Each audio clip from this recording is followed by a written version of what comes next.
Hey, what is up YouTube? Jake Blake back to give you another revised version of my Spellcaster control build because I know you guys really like that. So I'm just going to go through the deck profile and explain some of the choices that I made. So we run, as standard, Maiden with Eyes of Blue.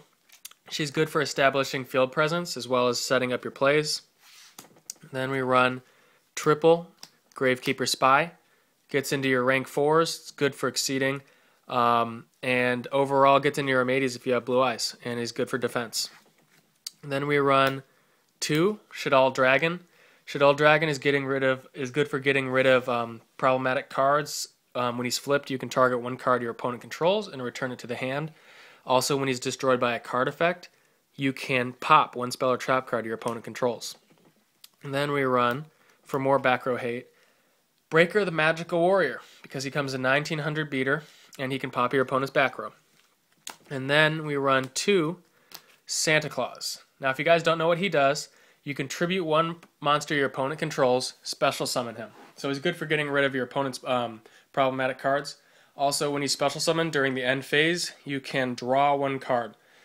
So he's really good for getting rid of your opponent's monsters, and he really delivers his presents.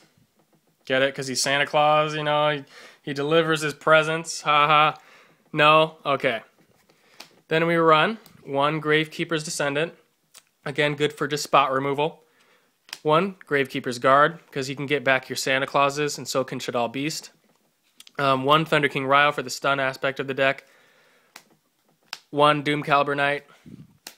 1 Traptrix Myrmelio, because he's good for setting up established board presence.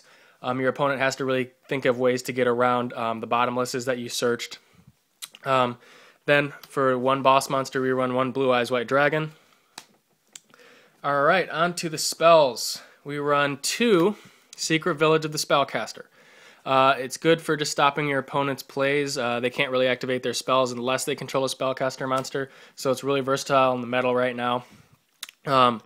2 Kaiser Coliseum. Good for board present or board control, so your opponent can't really overextend. And yeah, and it's good in combination with Maiden, because if you have Maiden, Kaiser Coliseum, the field spell, and Santa Claus on their side of the field, you've drawn one. They have no spellcaster monsters. They can't really do anything. And then you just build up your hand until you're ready to push for game. Then we run 2 Forbidden Lance. Good for protection. Good for the damage calculation. 2 Pot of Duality for deck consistency. 1 Supply Squad.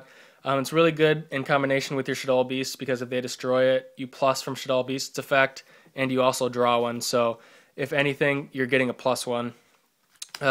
1 Snatch Steal. When this becomes banned, I'm probably going to put safe zones in, just to troll your opponent even more. Just target Maidens and get your Blue Eyes and set up plays from there. 1 Book of Moon, because it's still really good in my opinion. 1 Regeki. 1 Mystical Space Typhoon. And 1 Swords of Revealing Light. I am just currently testing this. So far it's doing pretty well, but it's just a matter of personal preference. For the traps, we run 2 Fiendish Chain. Fiendish Chain is pretty self-explanatory, stops monster effects and stops attacks. For the targets for Myrmelio, we run 1 Trap Hole and 1 Bottomless Trap Hole. And then for more summoning stopping, we run 1 Solemn Warning, 1 Torrential Tribute, 1 Compulsory Evacuation Device, and 1 Mirror Force. Alright, on to the side deck. I run 2 Kaiku the Ghost Destroyer. It's good against Light Sworns, just gets rid of their monsters in the grave, and if they're running a Chaos version, they can't banish any monsters from their grave. And he's also a Spellcaster, so that comes in handy. The second Doomcaliber Knight, because it's good for those decks that just are really monster effect heavy. Then we run the rest of the Mystical Space Typhoons, just in case your opponent runs a lot of back row. 2 Forbidden Chalice. Again, we want to get rid of those monster effects. 1 Swords of Concealing Light. Let's say they're playing like Vanity's Fiend or that other Vanity's monster. You can just flip them face down and then complete your combos.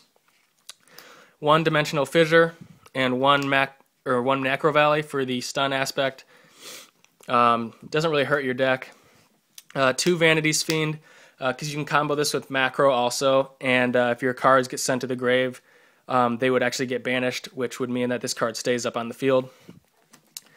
One deck devastation virus for decks that have a lot of monsters that have low attack, 15 or lower. One eradicator epidemic virus, just to get rid of those opponents' trap cards, because you've already locked them out of their spells. And the final trap, we run one macrocosmos. I'm not going to really go into the extra deck, guys. There's just a few that I will recommend. One being Armades, because he's good for doing those pushes.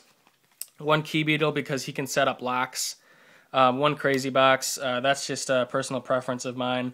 One Heartland Draco, because you run a lot of face-up spells, so he can't really be targeted for an attack. And also, he's good for making pushes. If you can't really get rid of or get over opponent's monsters, you can just attack directly for 2,000. Then we run one Downward Magician, because she's a spellcaster, and you want to keep that spellcaster board. Cataster's good, and then one Azurized Dragon. And the rest is just kind of just personal preference, guys.